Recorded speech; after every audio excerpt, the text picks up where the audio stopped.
Halo, saya Andi Chandra, tenaga pengajar dari program Studi Teknik Kimia Universitas Katolik Parahyangan, Bandung. Spesialisasi saya adalah di bidang rekayasa proses dan produk kimia dan pangan. Saat ini saya mengampu mata kuliah bahan konstruksi dan korosi yang bisa mulai ditempuh untuk mahasiswa teknik kimia di tingkat kedua. Mata kuliah ini berisi tentang berbagai bahan konstruksi dan sifat-sifatnya yang seringkali digunakan dan ditemukan di dalam dunia industri maupun dalam kehidupan sehari-hari. Capaian yang diharapkan dari mata kuliah ini yaitu mahasiswa mampu memahami sifat dan kegagalan bahan konstruksi beserta berbagai macam pengujian bahan konstruksi dengan mengaplikasikan konsep dasar kimia. Yang kedua, mahasiswa mampu memahami dan menggunakan diagram fasa dan transformasi fasa pada bahan konstruksi logam. Yang ketiga, mahasiswa mampu memahami dan mengaplikasikan berbagai jenis bahan konstruksi logam dan non-logam. Yang keempat, mahasiswa mampu memahami konsep korosi dan pengendalian korosi. Dan yang terakhir, mahasiswa mampu menerapkan materi bahan konstruksi dan korosi dalam penyelesaian kasus di industri kimia. Pada mata kuliah ini, mahasiswa dibekali dengan konsep-konsep dasar dan karakteristik bahan konstruksi, baik bahan konstruksi logam, bahan konstruksi non-logam, korosi dan pengendalian korosi, aplikasi bahan konstruksi, dan korosi di industri. Beberapa bagian mata kuliah yang kami sampaikan setiap minggunya. Yang pertama, kita mulai dengan pendahuluan atau review mengenai bahan konstruksi, kemudian karakteristik dari bahan konstruksi, baik itu sifat, kegagalan, dan pengujian bahan konstruksinya. Yang ketiga, kita mempelajari diagram fasa dan transformasi fasa. Keempat, kita mempelajari bahan konstruksi logam, baik itu pembentukan produk dari logam maupun penyambungan logam. Kelima, kita belajar bahan konstruksi non-logam, yaitu kita belajar tentang bahan konstruksi polimer, keramik, komposit, dan juga material maju. Keenam, kita akan belajar tentang korosi dan pengendalian korosi. Ketujuh, kita mempelajari aplikasi bahan konstruksi dan korosi di industri kimia. Secara khusus, kita akan mempelajari mengenai ikatan kimia, struktur kristal, sistem kegagalan bahan logam, diagram fasa, proses pembentukan baja, dan proses penyambungan baja. Sifat korosi dari bahan konstruksi juga dipelajari, baik dari penyebab korosinya, reaksi korosi yang terjadi, serta pencegahan korosi. Dalam bahan non-logam, kita akan mempelajari mengenai bahan konstruksi polimer, bahan konstruksi keramik, bahan konstruksi kayu, serta bahan konstruksi komposit. Selain itu, pengantar mengenai advanced material juga dipelajari di dalam kuliah ini. Selain juga mengenai aplikasi dari masing-masing bahan konstruksi ini di dalam industri dan kehidupan kita sehari-hari. Penyampaian dari mata kuliah bahan konstruksi ini digunakan berbagai macam kombinasi metode pembelajaran, baik secara tatap muka, case study, maupun dengan problem-based learning. Keuntungan dari menggunakan metode problem-based learning ini adalah bersifat objektif dalam penilaian karena dilakukan secara 360 degree. Penilaian ini dilakukan selain dari dosen, juga dari ketua dan anggota kelompok, dari anggota kelompok dan ketua kelompok yang lain, juga penilaian presentasi oleh audiens, serta dari nilai laporan akhirnya. Interaksi yang dilakukan dengan mahasiswa yaitu melalui tatap muka, media sosial, email, maupun melalui Google Classroom maupun Zoom. Tujuan dari interaksi ini yaitu untuk mengetahui progres dari setiap pemahaman topik-topik, progres dari diskusi kelompok, maupun konsultasi lainnya yang terkait topik bahan konstruksi yang sedang viral di masyarakat. Penggunaan interaktif Digital Learning Environment atau IDE sebagai platform yang ada di Unpar juga memudahkan komunikasi antara dosen dengan mahasiswa. Selain bahwa mahasiswa dapat mengunduh bahan ajar, juga mereka dapat mengunduh dan mengumpulkan tugas melalui platform IDE ini. Selain itu, textbook utama yang berbahasa Inggris itu juga dapat digunakan sebagai panduan, itu dalam bentuk e-book maupun bentuk versi cetak yang dapat diakses melalui perpustakaan di kampus. Penilaian akhir dilakukan selain dengan 360 degree dalam PBL yang tadi digunakan, juga dilakukan dengan ujian tertulis untuk berbagai topik tertentu. Selain juga seperti yang telah disepakati dalam kontrak pengajaran pada awal pertemuan perkuliahan, misalkan seperti absensi, kegiatan mencontek, ataupun aktivitas mahasiswa di kelas, dan lain sebagainya.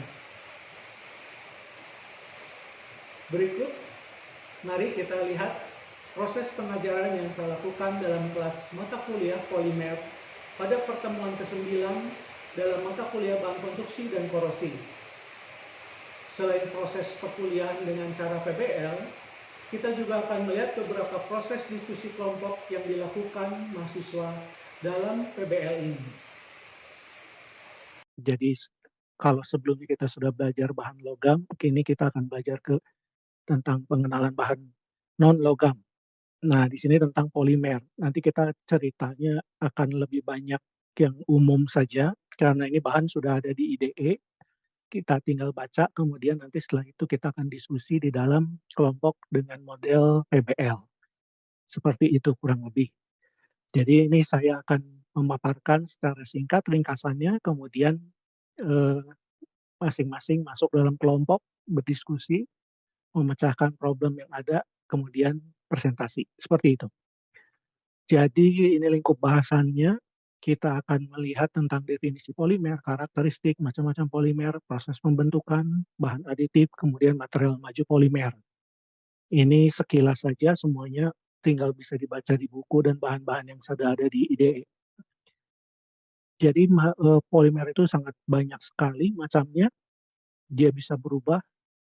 Kalau dilihat di sini berdasarkan ukuran, berdasarkan dia bagaimana cara membentuk gitu ya, cabangnya. Nah, di sini kalau kita lihat ada linear dan branch bercabang, ini yang umumnya nanti polimer ini bisa kita pakai ulang gitu ya. Jadi bisa di-recycle yang ini. Nah, polimer sendiri itu namanya poli dan mer. Jadi kalau satuan itu namanya mer. Namanya dia itu disebut seperti apa, itu berdasarkan mernya. Mer ini kalau dia banyak, akhirnya menjadi polimer. Ditentukan dengan derajat polimerisasi namanya. Kita tahu ada dua macam, ada yang alami, ini yang di alam itu ada yang nambati, jadi dari pohon-pohonan, termasuk kapas. Kapas itu polimer, kemudian kayu, kemudian karet. Itu semuanya termasuk yang alami. Kemudian yang dari hewani, itu ulat sutra, jadi bahan sutra itu juga polimer, kemudian protein. Ini rantai amino. Jadi sebenarnya polimer itu sehari-hari pasti kita ketemu gitu ya. Kemudian yang dari mineral pun ada. Jadi ini bahan mineral bisa dilihat contohnya adalah asbes yang biasa kita gunakan untuk bahan bangunan, untuk atap gitu ya. Kemudian ada zeolit. Asbes ini juga unik karena dia bentuknya batu kalau dari luar, tapi kalau kita belah, kita lihat isinya gitu ya. Nah, itu ada polimernya, ada serat-seratnya. Itu asbes. Kemudian secara umum, secara banyak polimer itu yang sintetik. Nah, sintetik ini uniknya, inilah orang yang mengenal polimer itu sebagai plastik. Jadi barang-barang plastik semuanya termasuk di dalam polimer sintetik. Ada yang termoplas, ada yang termohard. Nah, ini juga nanti bisa dibaca sendiri di buku. Termoplas itu umumnya yang bisa kita recycle, termohard itu biasanya tidak bisa kita recycle, jadi limbah. Ini contohnya kalau kita sering melihat produk-produk plastik itu seperti botol minum ataupun ini kita punya gelas minuman. Nah, ini di bawahnya ini ada segitiganya. Nah, ada segitiganya bisa dilihat ada kodenya gitu ya, ada nomor 1 atau nomor 5. Umumnya untuk botol kemasan minuman itu ada nomor 1 atau nomor 5. Nah, yang perlu diingat nomor 3 dan nomor 6 itu eee, tidak boleh untuk makanan atau tidak food. Jadi tidak boleh untuk food gitu ya, untuk makanan itu tidak bisa. Kalau yang lain masih boleh. Yang nomor 7 tergantung dari penambahannya. Proses pembentukan kita umumnya untuk polimer itu kita pakai kompresi. Jadi, dari senyawa polimer yang kita reaksikan bentuknya itu nanti bentuknya pril, gitu ya, butiran-butiran. Nah, pril ini kemudian bisa kita bentuk menjadi berbagai macam produk terutama. Untuk produk yang ukurannya besar kita pakai namanya ini molding, compression molding. Jadi bisa dilihat kalau yang warnanya orange ini itu, biji plastik, kemudian kita buat dipanaskan, dia meleleh, kemudian kita cetak. Setelah dingin, bentuknya jadi produknya. Nah, ini compression molding. Umumnya untuk yang besar seperti ini, kita bikin mobil, kita bikin bodi, perahu gitu ya, speedboat dan lain-lain gitu ya, bikin skateboard, bikin sepatu roda, segala macam. Sedangkan untuk yang kecil biasanya kita pakai injection molding. Jadi kita injeksi. Kita lihat di hoppernya, di sini biji plastik semua kita panaskan, kemudian kita dorong gitu ya, kita dorong suntik ke cetakan. Nah, kemudian setelah dingin dia jadi produk. Ini untuk yang kecil, jadi untuk mobil-mobil mainan seperti Tamiya, ataupun robot-robot kecil gitu ya. Nah, ini dibuat pakai injection. Kemudian kita tahu juga ada blow casting. Blow molding ini tuh umumnya untuk membuat produk yang ada rongganya. Kita membuat produk yang ada rongganya di dalam gitu ya. Kita mau bikin botol, kita mau bikin bola, nah kita pakai blow molding. Seperti ini konsepnya gitu ya. Jadi kita punya cetakannya, kemudian kita bisa rubah di sini. Cetakannya dilihat ada leher botol yang besar atau kita mau botol yang kecil, ini bebas. Kita bisa sesuaikan. Kemudian kita masukkan larutan plastiknya tadi, kemudian kita tiup. Di sini kita tiup sehingga dia mengikuti cetakan botolnya, sisanya ini kita buang. Nah, ini yang namanya casting. Jadi kita buang senyawa yang berlebihnya itu. Ini contohnya, jadi kalau kita lihat setelah jadi, didinginkan, tengahnya berongga, atasnya kita bisa buang ya, kelebihan-kelebihan ini kita casting. Jadi pembuatannya sangat mudah, sehingga harga plastik itu murah, banyak digunakan. Nah, ini contohnya. Kalau kita membuat tempat-tempat wadah yang terbuat dari plastik yang untuk tools, seperti itu, sangat mudah gitu ya, kita bisa mendapatkan Eee, hanya dengan seperti kantong plastik begini ditekan sehingga, antara cover luar dengan bagian dalam ini ada udara yang terperangkap ya, sehingga itu bisa melindungi produk. Kemudian yang lain kita punya casting, khusus casting. Di sini casting ini seperti kalau kita bikin lilin malam atau kita dulu bikin mainan gips gitu ya, kita punya cetakan, kita isi, sisanya kita buang. Nah, itu namanya casting. Kemudian kita produk itu jadi. Kemudian spinning, spinning ini untuk, polimer yang nanti berbentuk benang gitu ya, kita bisa bikin dia menjadi benang, serat, serat-serat atau fiber. Nah, spinning ini kemudian bisa diteruskan dengan drawing. Drawing ini kita membuat lembaran. Jadi kalau kita buat kemasan plastik, kita buat, eee, tekstil gitu ya, bahan pakaian, ini semuanya juga dibuat dengan drawing. Ini secara umum. Jadi nanti tinggal dibaca lagi, disesuaikan dengan problem yang nanti kalian dapat, silakan gitu ya, dibahas dari proses pembentukan. Aditif sendiri ditambahkan ini untuk produk plastik, karena tadi plastik itu pure bahannya itu mer. gitu ya, dari bahan mer. Kalau dia dari bahan mer sendiri setelah tadi dicetak, dia punya sifat mekanik yang berbeda. Kalau kita pengen, sifat mekaniknya dia itu lentur, maka kita bisa tambahkan plasticizer namanya. Jadi kalau bahan yang kaku kita berikan plasticizer, dia akan jadi lentur. Sebaliknya kalau misalkan kita punya bahan aslinya itu lentur, kita pengen dia agak kaku. Nah, kita berikan filler namanya.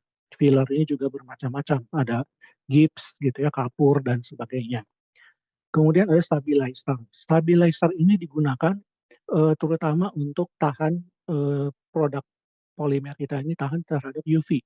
Misalkan contohnya kalau kita punya bahan, gelas minuman gitu ya, aqua biasa aqua gelas atau aqua botol, kenapa sih katanya tidak boleh disimpan di dalam mobil pada saat, kondisi siang hari gitu ya, terjemur. Karena kalau dia tidak pakai stabilizer, maka mer ini akan terurai terurai lagi gitu ya, terurai bahkan masuk ke dalam si, air minum ini gitu, sehingga akan berbahaya. Sehingga kita butuhkan itu stabilizer. Kemudian juga coloran itu ya warna, kita bisa memberi warna sehingga, untuk membentuk baju, misalkan pakaian, kita bisa langsung warnanya didapatkan dari biji plastiknya. Flame retardant ini untuk, pencegah terutama pencegah supaya tadi ya tidak terbakar, mudah terbakar untuk, banyak digunakan untuk mainan anak-anak, botol bayi gitu ya, botol minum bayi, kemudian juga untuk pakaian. Jadi kalau kita gunakan pakaian, biasanya yang tanpa flame retardant pada saat siang hari kita naik motor gitu ya, terjemur, kadang-kadang kulit kita merasa panas gitu ya, terbakar. Nah itu tidak ditambahkan flame retardant. Jadi eee, kita kena matahari yang kosong itu bukan kulitnya, tapi yang di bawah pakaian ini justru yang kosong. Nah itu bahayanya kalau kita menggunakan baju-baju sintetik. Jadi aditif-aditif ini sangat, fleksibel gitu ya, penggunaannya tergantung kita, produk yang mau dibuat seperti apa. Contohnya, kalau kita punya PVC. PVC kita kenal, kita ingat dia itu sebagai pipa gitu ya, pipa air. Paling umum dia pipa air, PVC, wah ini bentuknya kaku sekali. Tapi kalau dia diberikan plasticizer, kita bisa gunakannya sebagai blind curtain, sebagai gorden. Kita gunakan sebagai taplak meja, kita gunakan sebagai jas hujan. Nah, itu semuanya PVC dengan bahan yang sama. Jadi itu gunanya, gitu ya. Filler ditambahkan, kita punya melamin, kita tambahkan filler, akhirnya bisa jadi piring ataupun produk gelas untuk produk makanan gitu ya, nah melamin, produk-produk melamin. Nah, yang perlu kita ingat juga gitu bahwa plastik ini, bahan konstruksi plastik produknya itu punya kelemahan. Dia kekuatannya rendah dibanding dengan logam terutama ataupun dengan keramik. Kemudian dia juga bisa mulur dengan beban. Jadi kalau kita berikan beban dia bisa mulur, bentuknya berubah atau temperatur karena dia tidak tahan panas. Kemudian juga terhadap waktu. Jadi kalau kita punya satu barang plastik dijemur tiap hari di luar gitu ya. Nah itu bisa, retak gitu ya, bisa, pecah gitu dengan jangka waktu lama, dengan dikasih beban, nah itu rusak. Ini deformasi. Dari deformasi ini juga nanti kita bisa lihat aplikasinya gitu ya, sehari-hari, kita lihat gitu. Contohnya, yang paling umum ini yang sering kita lakukan kalau pada saat kita, eee, pengen minum katanya ya, biasa gitu, ini kita punya gelas minum nih, kita punya sedotan. Gimana sih caranya kita, membuka atau memasukkan sedotan ini yang paling enak gitu ya, paling smooth gitu, paling mulus. Nah, di sini kita bisa lihat gitu, untuk, bagian yang tidak berwarna, ini bagiannya yang lebih lunak dibanding yang tengah warna. Jadi jangan colok di bagian yang warna gitu ya, coloknya yang bagian yang terang gitu, seperti ini. Kemudian yang kedua, selama pengiriman kemungkinan besar ini kan kena panas ya, jadi jangan lupa digoyang dulu, digoyang-goyang dulu supaya tuh kalau terlihat gitu ya, ini banyak gelembung, nah ini udara yang terperangkap. Udara terperangkap ini yang menyebabkan nanti ada tekanan di dalam yang menyebabkan plastik ini susah untuk dibuka. Setelah beres, kemudian sedotannya kita pegang ujungnya, ini bagian tajamnya gitu ya. Nah ini bagian yang tadi tidak berwarna, kemudian tinggal ditempel. semudah itu, tidak bunyi peletok-peletok seperti biasa ya kalau sebar-bar itu. Nah, seperti itu, jadi ada kegunaannya. Atau misalkan kita punya gelas, kita nggak punya sedotan, gimana sih caranya membuka plastik ini, gelas plastik ini yang mudah gitu ya. Sama, pertama-tama harus kita buang dulu udaranya. Jadi kita lihat udara yang di luar, kemudian pilih bagian yang tidak berwarna gitu ya. Tapi kali ini jangan sampai, yang ada airnya. Jadi kita lihat di sini ya kalau kelihatan, nah ini nih yang bagian yang ada kosongnya ya. Kemudian kita tempelkan di sini jari kita, kuku, gitu ya, di bagian paling pinggir sini. Kenapa kita tempel di pinggir sini? Karena ini yang paling rapuh, karena dia dibuat tadi dengan seal-nya itu dengan panas. Tinggal kita tempel jarinya, kemudian kita gesek. Nah, kalau kedengaran bunyinya, ini sudah kebuka, semudah itu, gitu ya. Nih kalau biar saya, gedein ya. Nah nah, sudah terbuka, semudah itu, maaf penuh. Nah, jadi mudah, itu aplikasi sehari-hari. Untuk selanjutnya, untuk problem kita nanti adalah material maju. Material maju ini seberapa jauh sih plastik atau polimer ini di dunia kita ini gitu ya, di dunia maju kita. Mungkin ini nanti bisa ditanyakan, bisa diskusi juga. Yang pertama itu komposit, bahwa, logam dengan keramik bisa digabung dengan polimer. Kalau kita pengen membuat, sebuah logam yang tahan korosi, kita lapis dengan polimer.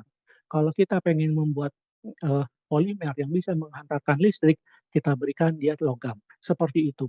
Jadi kita mengubah sifat bahan yang asli, berdiri sendiri-sendiri tadi itu dengan, komposit.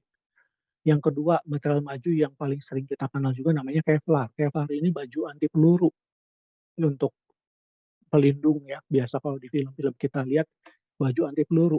Ini aslinya dibuat di DuPont. DuPont ini tukang bikin ban mobil sebenarnya, pabrik ban mobil, penelitinya di sana gitu ya. Secara tidak sengaja mereka menemukan sebuah bahan, bahannya ini namanya Kevlar. Kevlar ini sebenarnya kalau tadi masuk di pembuatan termasuk yang drawing, jadi bentuknya kain gitu ya, lembaran. Tapi dalam penggunaan dilapis beberapa lapis, nah ini yang dipres sehingga dia mempunyai kekuatan anti peluru. Hebatnya lagi Kevlar ini adalah bahan, kriogenik. Dia bisa tahan sampai -180 celcius. Semakin dingin temperatur, dia makin keras, makin kuat. Itu hebatnya bahan Kevlar, kemudian dia bisa tahan gesek, tahan temperatur tinggi. Dia bisa sampai 260 celcius, dia tahan juga gitu ya. Kemudian ada bahan-bahan nanoplastik. Nanoplastik ini yang paling sering mungkin orang sudah pakai adalah sikat gigi. Sikat gigi itu seratnya itu dari nanoplastik gitu ya. Karena dia sangat kecil gitu, jangkauannya nano, itu bahkan, bisa untuk sampai masuk ke celah-celah gigi yang sangat kecil. Sedangkan di dalam bidang kesehatan, ini yang paling unik gitu, yang lagi dikembangkan terus adalah organ sintetik. Organ sintetik ini kalau kita lihat misalkan orang yang sudah gagal ginjal, nah ginjal ini diganti dengan bahan polimer gitu ya, atau sekarang sudah dibuat adalah jantung, jantung sintetik gitu ya. Jadi orang nanti tidak perlu menunggu transplantasi jantung, tapi tinggal dicetak dari ukuran dia, kemudian, eee, bisa langsung dipakai atau transplantasikan ke, pasiennya, itu seperti itu. Kemudian juga yang umum juga yang lain itu rubber, rubber armor. Jadi kalau tadi kita lihat karet itu termasuk polimer, itu bisa dirubah jadi karet sintetik gitu ya, isopren itu bisa dibuat jadi, yang sintetiknya, ini sekarang digunakan untuk lapisan stealth. Itu, stealth ini untuk untuk peralatan tempur gitu ya, untuk kapal selam ataupun untuk pesawat, ini untuk anti radar. Karena bahan si, kayak tank baja atau misalkan pesawat atau kapal selam, kapal laut, itu kan dari baja. Nah, baja ini kemudian dilapis dengan, rubber armor ini, sehingga dia tidak bisa ditangkap oleh sonar maupun oleh radar, seperti itu. Kemudian juga, eee bahan-bahan ini gitu ya, material maju ini juga sekarang banyak digunakan untuk pesawat keluar angkasa, ulang-alik gitu ya. Karena dia ringan, dia bisa tahan panas gitu ya. Jadi, wah, perkembangannya itu akan sangat luas sekali. Nah, sisanya tadi untuk lebih lengkap bisa dibaca di buku kita, buku pegangan kita, Material Science Engineering. Ini buat, karangan dari Kalister. Kalian bisa peroleh di e-book-nya di perpustakaan ataupun hard copy-nya, itu bisa dari jilid 8, 9, 10, isinya sama. Kita bisa belajar tentang polimer di chapter 14 dan 15. Walaupun bahasa Inggris, yakinlah kalian bisa gitu ya, membaca buku tersebut karena sangat mudah dimengerti, seperti itu. Nah, kurang lebih itu gitu ya. Jadi, kesimpulan kita gitu tentang polimer. Nah, dari bahan-bahan yang ada tadi, nah silakan digunakan gitu ya untuk problem yang dihadapi dengan proses PBL nanti gitu. Oke, kurang lebih itu gambaran umumnya. Apa mungkin kira-kira ada yang mau ditanyakan, silakan. Bagian mana kira-kira yang kurang mengerti atau boleh pertanyaan umum, silakan. Ini polimer gitu ya. Jadi sangat-sangat, eee, luas sekali sekarang kita temukan di kehidupan sehari-hari. Gimana kurang lebih gitu ya? Apakah kemarin dengan bahannya sudah mengerti? Jadi silakan saja dilanjutkan nanti ke proses diskusi dan pembagian kelompoknya. Jangan lupa gitu ya, sebagai sarjana teknik kimia nanti kita juga harus memperhatikan etika profesi gitu ya. Oke, baik, dari Rafael, silakan mau tanya apa ini? Iya Pak, tadi mau nanya kan sebenarnya bahan polimer itu adalah bahan non logam ya Pak ya. Kalau Betul, dari penjelasan Bapak, betul, tadi kan saya lihat di slide kedua, slide kedua atau slide ketiga tadi ada beberapa jenis bahan polimer lain. Tapi makin slide ke bawah itu kita pembahasannya lebih ke plastik gitu. Emang polimer itu secara garis besar adalah plastik yang lebih banyak di dunia ini atau memang uh, proses pengolahan lebih mudah gitu. Jadi banyak kita membahas tentang plastik gitu Pak. betul, betul.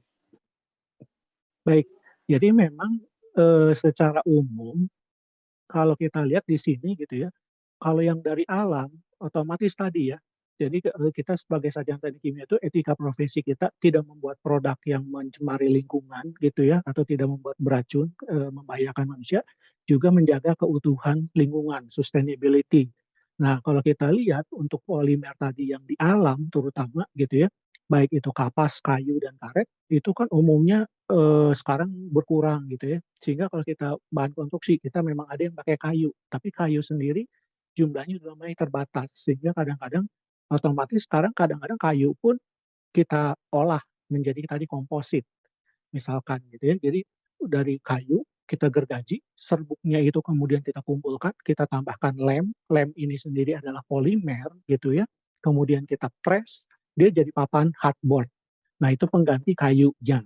Termasuk karet. Karet juga sekarang udah mulai jarang, akhirnya kita rubah dia menjadi karet sintetik, seperti itu. Jadi hampir semua mineral-mineral atau bahan tadi itu, yang alami sedikit dikurangi untuk bahan konstruksi atau ke produk sehari-hari. Sehingga memang betul bahwa yang umumnya hampir 95% adalah plastik sintetik tadi. Sehingga yang ke bawah tadi itu ke umumnya semuanya plastik, begitu. Oke, terima kasih Pak. Iya, sama-sama. Oke, sepertinya cukup ya. Jadi ini kita nanti bisa dibaca lagi di IDE, bahan lengkapnya bisa tadi dibaca di Kalister, bisa juga nanti kita diskusi gitu ya, bisa lewat WA maupun email, silakan. Jadi kita bisa eh, membahas itu memecahkan masalah problem ini dengan lebih baik. Oke, terima kasih semuanya.